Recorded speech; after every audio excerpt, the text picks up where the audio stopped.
guys, welcome back to my channel. எல்லாரும் எப்படி இருக்கீங்க? நல்லா இருக்கீங்களா? இங்க நான் நல்லா இருக்கேன். ஓகே, வாங்க இன்னைக்கு நம்ம புதிய சமையல் ஒன்று பார்ப்போம். இன்னைக்கு என்ன சமையல்னு பார்ப்போம். இப்போ வந்து நம்ம என்ன செய்ய போறோம்னா, இந்த ஒரு இது பண்ணாதவங்களுக்கு சட்டியில எண்ணெயை ஊற்றி நம்ம வந்து அதை கொஞ்சம் சூடு ஏற்றி வச்சிடணும். அப்போ அங்கே நம்ம செய்யும் போது கரெக்டாக இருக்கும்.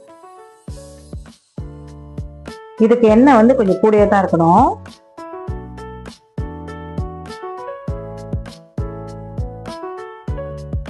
நம்ம செய்ய போற டிஷ் வந்து பால் சோளா மீன் கிச்சாப். ஸோ பாருங்க, 1/2 கிலோ மீன் எடுத்து சுத்தம் பண்ணி கழுவி நல்லா சுத்தம் பண்ணி வச்சிருக்கேன். இது 1/2 கிலோ மீன். இது வந்து அதுக்குள்ள வெங்காயம், அந்த மீன் கிச்சாப்புக்குள்ள வெங்காயம் கொஞ்சம் வெங்காயத்தாலும் கலந்துருக்கேன். இது வந்து பாருங்க, இஞ்சி சின்ன சின்னதா வெட்டி வச்சிருக்கேன். இது வந்து ஊசி மிளகா, இது ஒரு 15 மிளகா எடுத்து வெட்டி வச்சிருக்கேன். அடுத்து வந்து சிராய் வந்து சின்ன சின்ன சின்சாங் பண்ணி வச்சிருக்கேன். அடுத்தது வந்து பூண்டு வந்து ஒரு 10 பல்லு பூண்டு, அதை எடுத்து நல்லா சின்ன சின்ன வெட்டி வச்சிருக்கேன். மிளகா சாந்து, அரைச்ச மிளகா சாந்து கொஞ்சம், கட்டி கிச்சப் கொஞ்சம், ஒயிஸ்டர் சாஸ் கொஞ்சம், சீனி கொஞ்சம். ஓகே, நம்ம என்ன செய்ய போறோம், முதல்ல வந்து முட்டையை உடைச்சு ஊற்றிக்குங்க அந்த மீன்ல. அடுத்தது கோதுமாவு 4 கரண்டி போட்டுக்குங்க.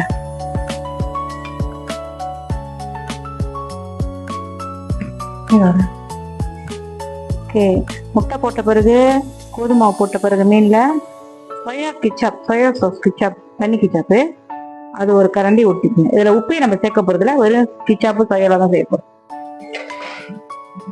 இப்போ வந்து இப்போ எல்லாம் ஒன்னா சேர்ந்து நம்ம பிணைஞ்சிக்க வேண்டியது.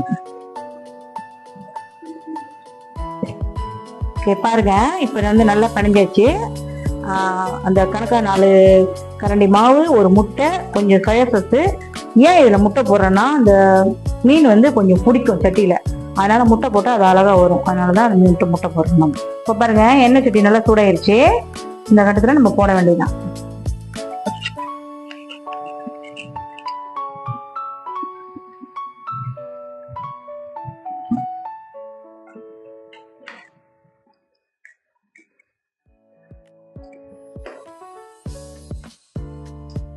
பாருங்க, இந்த மாதிரி இன்னும் கொஞ்சம் நல்லா அதை அப்படியே போட்டுட்டோமா, கொஞ்ச நேரம் அப்படியே கோல்ட் கலர்ல வரணும். அப்பதான் அது கரெக்டான ஒரு பதத்துல பொருந்திருக்கணும்.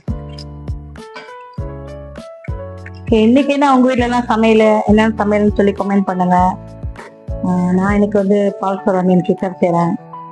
ஸோ இது வந்து ரொம்ப பிடிக்கும் பிள்ளைங்களுக்கு, அதனால இதுதான் செய்யறேன். பாருங்க, இந்த பதத்துக்கு வந்து நீங்க மீன் எடுத்துடணும். ஏன்னா ரொம்ப வேக விட்டீங்களா அது ரப்பர் மாதிரி ஆயிரும். ஸோ இந்த பதத்துக்கு நீங்க எடுத்துருங்க.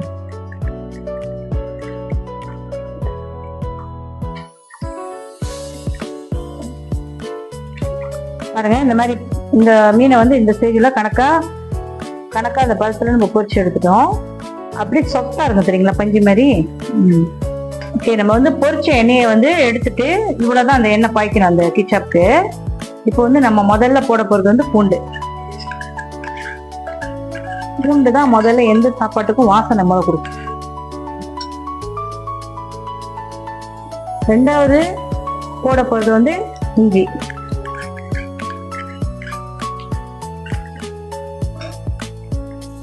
மூணாவது நம்ம போட போறது சிராய், வந்து 5 ரூபா வெட்டி வச்சிருக்கிற சிராய்.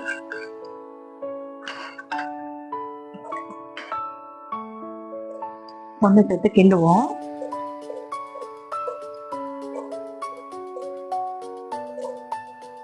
வந்து வெட்டி வச்ச வெங்காயமும் அந்த வெங்காயத்தாலும் நம்ம அதுல ஒன்று சேர்த்துக்கிறோம். ஏன்னா இஞ்சி பூண்டு நல்லா வாசனை ஆயிடுச்சு வந்து. இப்போ இதை நம்ம சேர்த்துக்கணும். இது வந்து நம்ம வெட்டி வச்ச ஊசி மிளகா போடும்.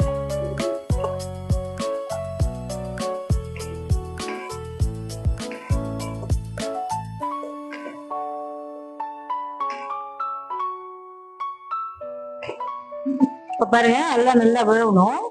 நல்லா வெந்து அது கணக்கா வந்தோன்னா நம்ம அடுத்த சோஸு, அந்த அரைச்ச மிளகா சாந்து எல்லாத்தையும் ஒன்று ஆட் பண்ணி நல்ல ஒரு சூப்பரான பால் சோளா மீன் கிச்சாப்பை செஞ்சு. ஓகே, வந்து நீங்களும் சொல்லுங்க, உங்களுக்கு ஏதாவது சமைக்கணும்னா, அப்படி உங்களுக்கு ஏதாவது ஆசை இருந்துச்சுன்னா, ஏதாவது சமைக்க முடியலன்னா கமெண்ட் எழுதி போடுங்க. நான் சமைச்சு அதை வந்து செஞ்சு காட்டுறேன். உங்க விருப்பம் தான் எங்க விருப்பம். சொல்லுங்க அப்படி கேட்போம். நாங்களும் சமைச்சு கொடுக்குறோம். அரைச்ச சாந்து கொஞ்சம் நான் சேர்க்கிறேன். அது கொஞ்சம் ஏன்னா எல்லாம் அப்படியே ஒரு சாஸ் மாதிரி வரும். அதனால தான் அது கொஞ்சமா சேர்த்து அப்படியே ஜாயின் பண்றோம்.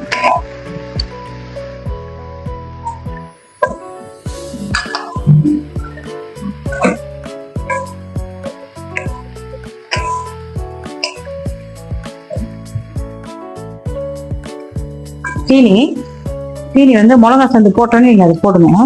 ஒரு கரண்டி சீனி. இது வந்து டேஸ்டா இருக்கும். அது சீக்கிரமா வதங்கிடும். அந்த ஷைனிங் காட்டும் அந்த சீனி போட்டோமா. அடுத்தது வந்து கட்டி கிச்சாப்பு பாருங்க. அது என்ன பிராண்ட் ஆனாலும் உங்களுக்கு என்ன பிராண்ட் பிடிக்குதோ அதை பார்த்து செய்யுங்க. பாருங்க அதெல்லாம் ஒண்ணு சேரும்.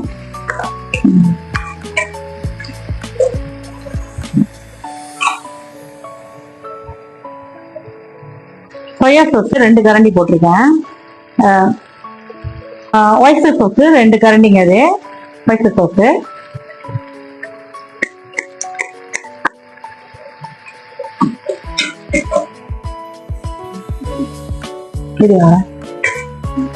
சோயா சோஸ்னது 1.5 கரண்டி. ஏன்னா முதல்ல நம்ம மீன்ல வந்து சோயா சோஸ் ஊற்றி தான் நம்ம பொரிச்சிருக்கோம். ஸோ அது வந்து 1.5 கரண்டி. உப்புக்கு பதிலாக சீன சுக்கா விநாயகர் சொல்லுவாங்க. அது சீன சுக்கா வந்து 1 கரண்டி வைக்கணும். அதுதான் அந்த ருசியா இருக்கும்.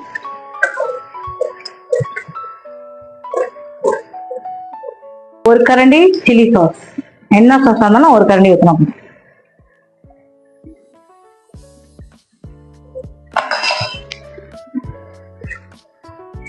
பாருங்க இப்ப எல்லாம் நல்லா ஒண்ணு சேர்ந்து எல்லாம் நல்லா வந்துருச்சு. இந்த ஸ்டேஜ்ல வந்து நம்ம வந்து பொரிச்சு வச்ச அந்த சுறா மீனை வந்து கோழி மாதிரி இருக்கு பாருங்க.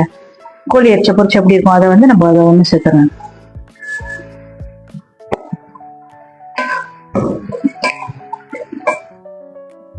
ஓகே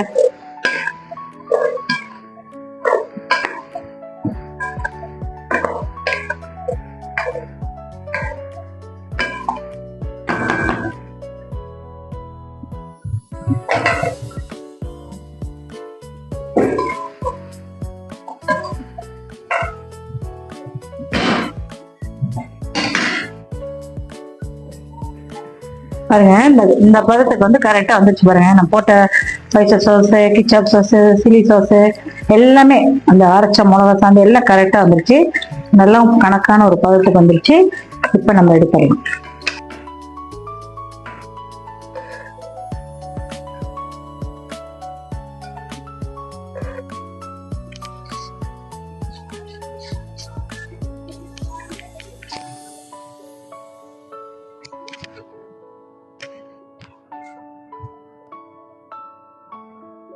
பாருங்க இப்போ வந்து இந்த சுறா மீன் கிச்சாப் வந்து நம்ம செஞ்சு முடிச்சிட்டோம்.